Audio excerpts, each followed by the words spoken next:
Welcome to Bald Business, the naked truth in entrepreneurship. Let's begin.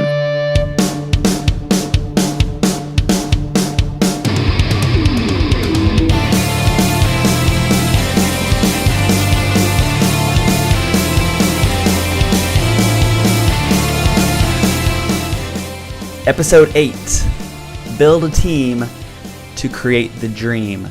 This is going to be the process for creating a great team.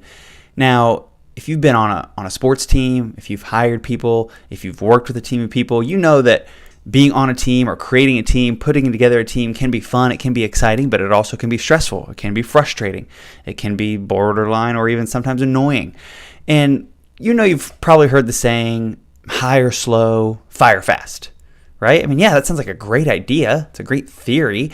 Like, I'm going to take a month or more to hire this person. And then whether they've been here for 3 weeks or, 6, 12, 8 months, I'm going to fire them immediately because I don't like the way they're performing. Much, much, much easier said than done, right? See, most of us, specifically when you're running a small business or you're starting a small business, we're not super consistent about keeping our pipeline full of potential team members. And when people are looking for a job, they usually can't just sit around and wait for weeks or months to take a position, specifically if it's an entry-level position. And I've always gone through my ups and downs, right? Sometimes I'm super productive about hiring or proactive about hiring, and sometimes I'm not. But again, when you're running a small business and things are going well, you don't just consistently have spots available. So, you have X amount of contracts because that's how many people you have paying you to do work, and you have team members. And if you have enough team members fulfilling all those contracts with a little time left over, you're more focused on bringing in more contracts. You're not really focused on bringing in more team members. Not to say that the team won't grow, but that's just kind of where the focus tends to lie, right? And it's not like hiring is super easy either, but I do know that the more time that you take on the front end of the process, which we're going to talk about today, the less likely you're going to have quick turnover, whether it's by your choice or their choice. The more practice you have on hiring, growing, and developing a team, the better that you're going to get. And basically today, the way that I created my process is I used boundaries and ideas from others, and then I created what worked for me, which is what I'm going to share with you today. But like Gary Vee says all the time, if you're trying to scale a company fast with lots of team members, you don't need all of them to be A players. So your specific situation might be a little bit different listening today. The very first person that I hired for our personal training company in 2013, we had no process. Okay, so I had hired a couple people before at the big box gym that I was working at, and they had the standard, 2 to 3, maybe 4 interviews before you got brought on or before you even got an offer to be brought on. So it was a pretty lengthy hiring process. And, people would just get lost in that, and it just seemed like to take too long. And so this very first person that we hired, we had no process. We were basically training out of an open gym setting where any trainer could come in, pay rent, see clients. There was a guy there a little bit younger than us, very polite, very professional. Many times in between clients, we would just talk, joke, share ideas, whatever, right? And my business partner and I at the time were looking for a space to rent out because we were going to move into our own space. We were going to, create our own brand. We were going to do our own things, and we were going to stop paying rent in this, decent-sized gym where multiple trainers were coming in, different brands, different ideas, different philosophies, all these things. And so him and I talked because we were picking up a decent number of clients every single month, and we thought, this guy seems to have his stuff together. Maybe he'd like to join our team.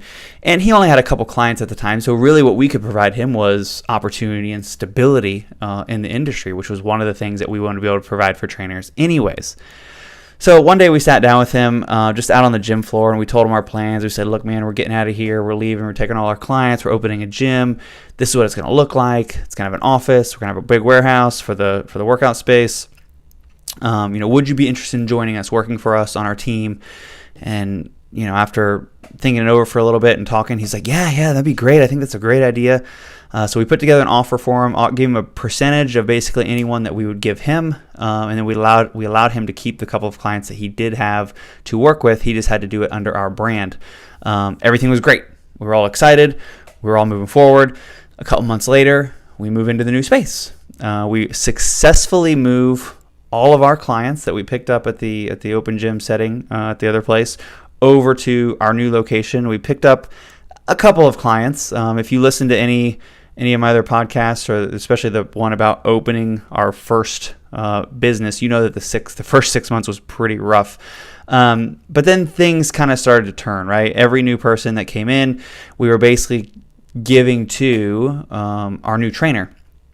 And being a small team of 3, we obviously worked very close together each and every day. You know, we gave him a lot of resources, a lot of pointers, things that we really wanted to do to make sure that we were wowing the clients. And at this point, between my business partner and myself, we had clients who had been working with us for 3+ years straight, never missing a workout, moved with us from one location to another location to another location. This was probably our 4th location that they had followed us to. So we had the customer care part down, right? We were instilling that in him. We were trying to teach him about customer care, how to take care of your clients, how to make sure you're going above and beyond, how to serve them at a level that keeps them coming back. And then one day, I noticed that he had a handful of cancellations all in 1 week. Now, that every once in a while, randomly, you'll get a lot of cancellations. If you're in any type of business where everything is appointment based, you know what I'm talking about.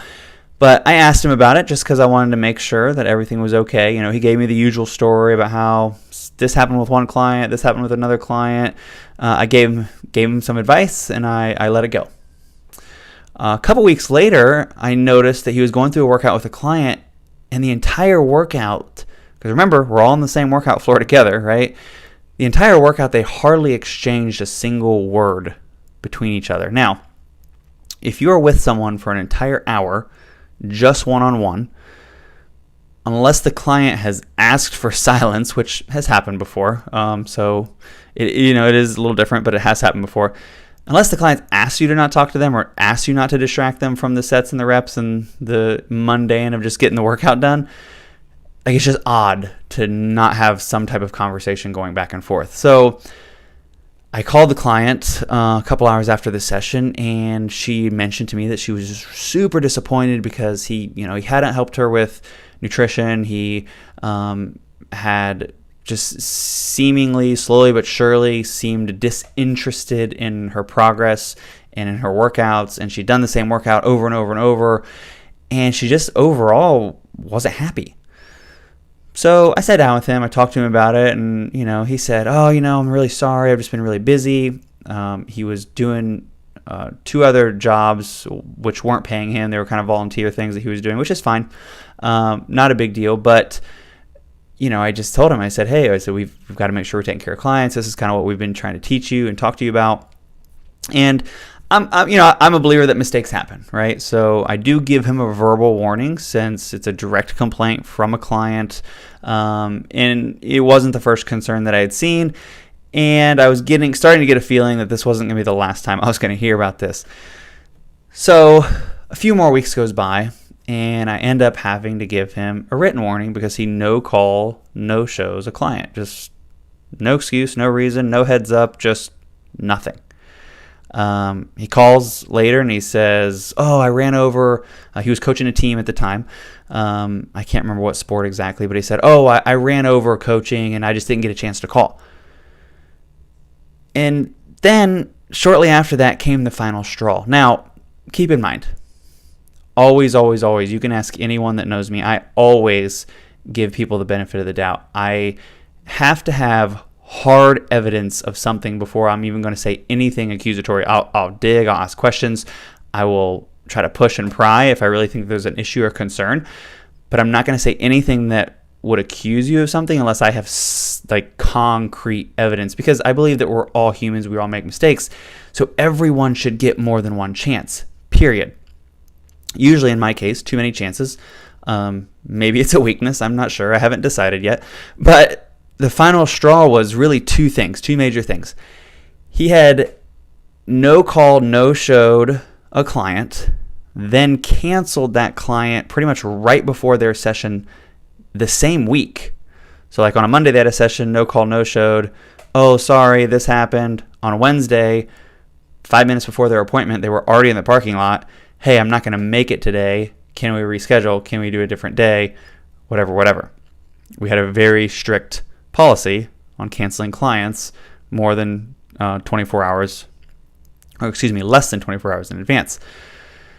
The second thing was, for almost 2 weeks, which I obviously found this out through digging, asking clients, targeting clients, for 2 weeks, he was late multiple times. No apologies to the clients.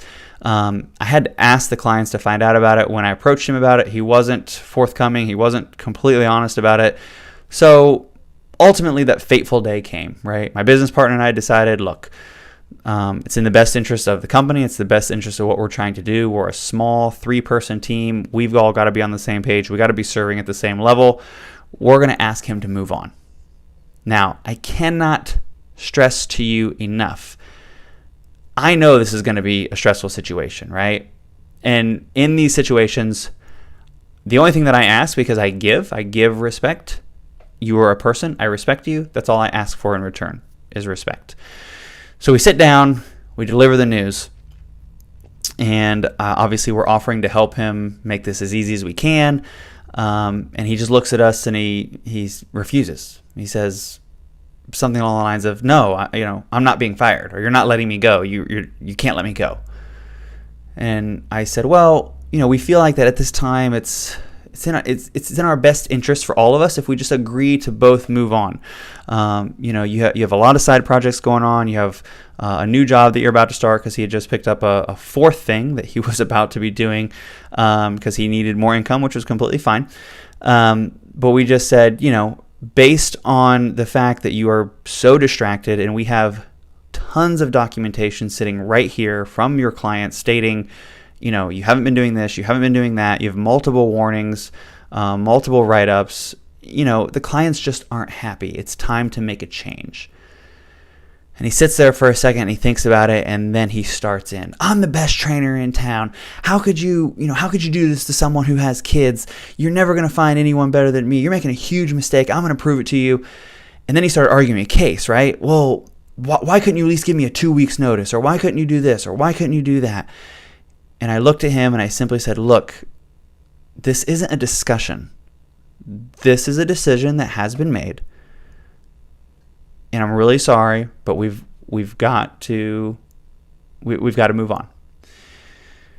And then he got super mad. He got super upset. He pushed his separation paperwork across the table at us. He grabbed his things. He slammed some doors and he left.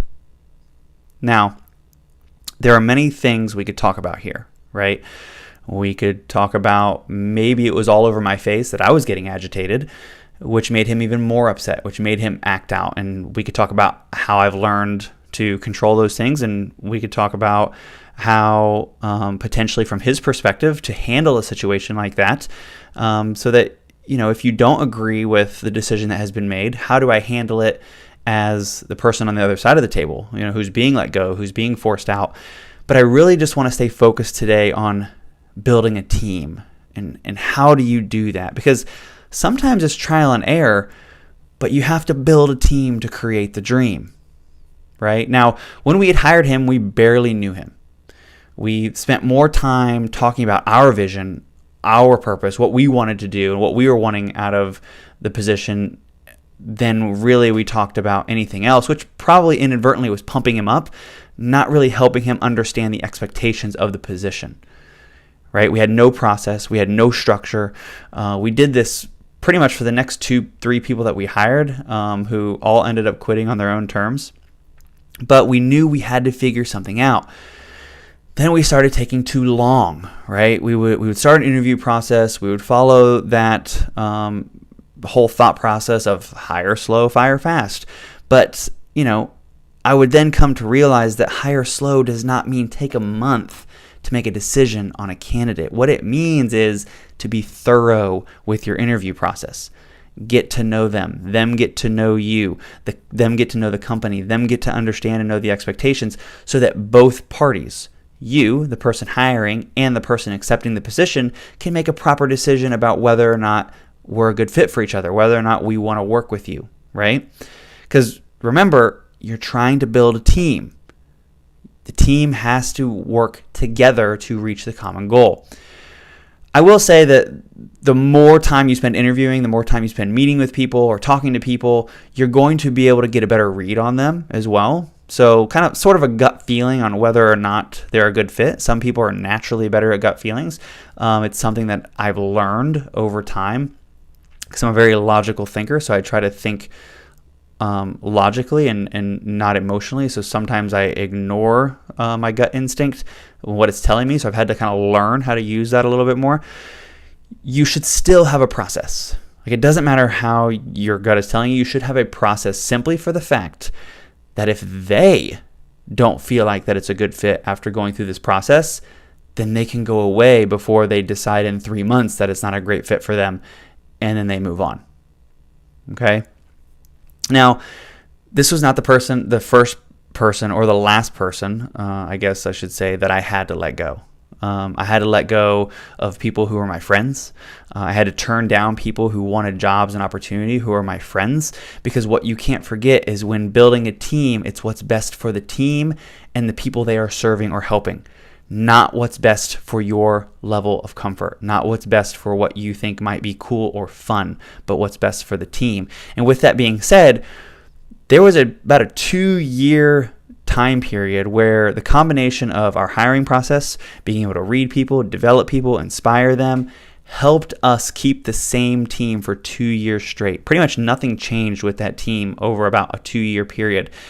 Not every single person that you hire or want to hire is going to work out, and that's just the reality of the situation. But you can get to a point to where you are steadily bringing in people who fit the mold, okay, of what you need and where they want to be. So build a team to create the dream. Building a team is important because you have weaknesses. I have weaknesses, you have weaknesses, we all have weaknesses. You need people whose strengths cover your weaknesses, and together you do something awesome. Together you do something great. And maybe you're thinking, well, my business is really just a one-man show. Is it though? Is it really just a one-man show, or is it a one-man show because you're afraid to grow it any bigger because of the unknown? Like, what might happen? Like, what if you build a small team of 2 or 3, replaced yourself, only gave up a small portion of the revenue, giving you more time to create more opportunities or to spend it doing whatever you want? But here's the one thing that you can't forget, right? A lot of people tell me, "Oh, I'm just a one-man show, really," but they have virtual assistants, or they have an assistant, or they have someone who does, their phone calls or their scheduling or whatever. A team of 2 is still a team. You still work together to reach a common goal. So what do I suggest, right? What are my tips for hiring, for building a team? Now note, this is not something that is just about hiring people for a paid position. Building a team is building a team. If you're looking for volunteers, if you're looking to build a team to launch a new idea or a new business, it all works the same way. Okay? I believe the process should have 3 major parts, and they should simply be this. Number 1, a pre-interview task. 1 task, 2 tasks, 3 tasks, it doesn't really matter, but at least 1 pre-interview task. This is simply enough about seeing how quickly they get work done. How bad do they want the opportunity? How bad do they want the job? How interested are they in this job? I used to post for a position. So I'd post, say, hey, I got a position available. This is what the job entails.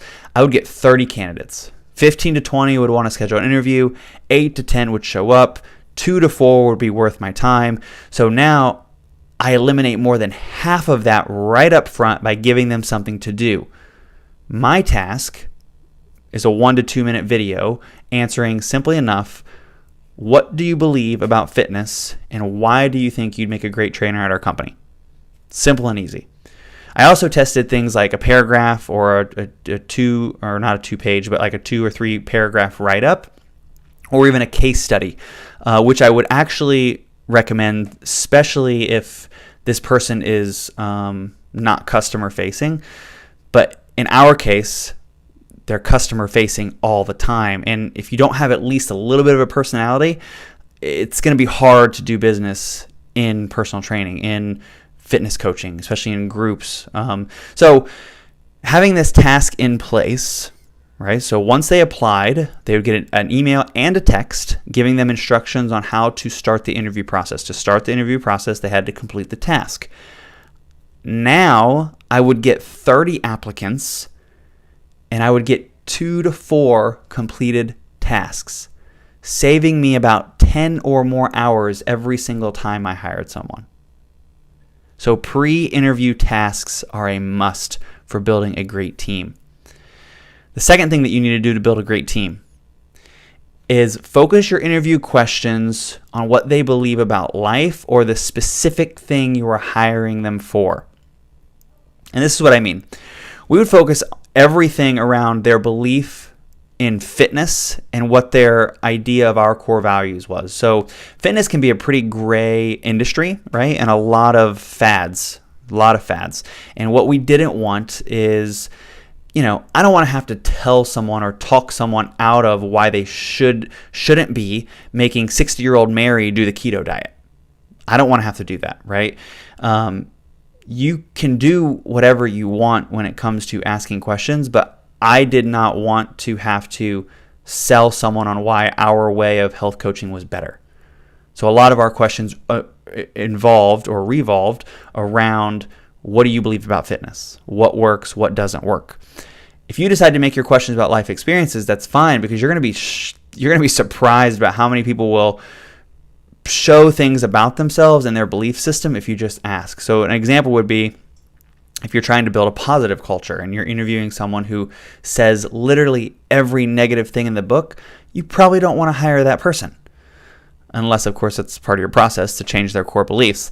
But I will mention, I like candidates who ask lots of questions. And because of that, I try to make an in-person interview as much of an open dialogue conversation as I possibly can. I hate when it's just like, ask, answer, ask, answer, ask, answer. So if I can tell that they're nervous in the beginning, I'll start with some small talk and then work them into it, asking the questions in a way that gets them thinking and asking their own questions, right? So following up my question with a question of their own.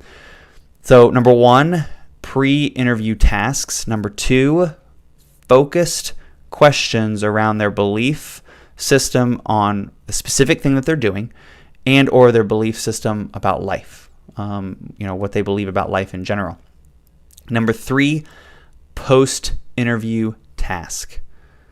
So after the first interview, if you want them to advance, have them take a personality assessment or quiz or something similar. See how and where they fit in the best with your team. Do they bring things to the table that you really, really need? Or are they bringing something to the table that you already have 3 or 4 or 5 of, right? Now, this is what I will say. You cannot do this step. You cannot do this step with a personality assessment or quiz if you and your entire team have not done this. I mean, obviously you can, but it's not going to work. You're really doing it to compare how they work together, right? And so I do absolutely 100% recommend, if you have not, or you're not using a personality assessment or a quiz with you and your team, I would start using those immediately, and feel free to shoot me an email or hit me up on social media, and I can send you some links to some awesome ones. I've done several of these myself because I love doing them. I love learning and seeing how I change and progress over the years. And it's just super helpful, even for me, knowing how to capitalize on my strengths and how to improve my weaknesses. So it's definitely something that I recommend. So if you really want to bring them on after post-interview task, right? So let's say you do the pre-interview task, they do great, you ask, all the right questions, they're super solid, super personable, depending on your industry, depending on what you're looking for, what you need. You give them a post-interview task. Then let's say you bring them in, right? Or you want to bring them on. I invite them in, I ask them a couple more clarifying questions just to make sure that I'm really ready to offer them the job, and I offer them the job. Like, I rarely do second interviews, especially full interviews, unless I have limited opportunities and multiple people who are really standing out. Now, with that being said, I feel like I've still hired slow because of the process, not because of the time, right? It did not take me a ton of time, but the process is in depth. The process makes them check things off. It makes them do jobs, basically, and it gets them to know about me, my company, my culture, and same thing for us. We get to know about them, their company, or not their company, but their culture, their belief system, what they believe about the job that they're being hired to do. Many times finding a team, getting people on board, keeping them bought in, motivated, inspired, and moving forward is hard and it's frustrating, but something I always redirected my thoughts to when I would get frustrated and I would think, I should just do this on my own. I don't need to bring more people in. I don't need to hire more people. I don't need more help. I would always recenter myself with this quote. Great things in business are never done by one person. They're done by a team of people. And any business that you look at, any great successes or accomplishments that you've ever seen, championships, company growth, sporting events, it's all done by a team, people playing the roles that they're meant to play and doing it together. So make sure that when you're building a team that's going to help you create your dream. Thank you so much for joining me, episode 8 of Bald Business. I'm your host, Michael Budensiek. Find me on LinkedIn, Instagram, Facebook, Twitter, YouTube, Michael B. Life. It's Michael, the letter B, Life. Always remember, small steps lead to huge results.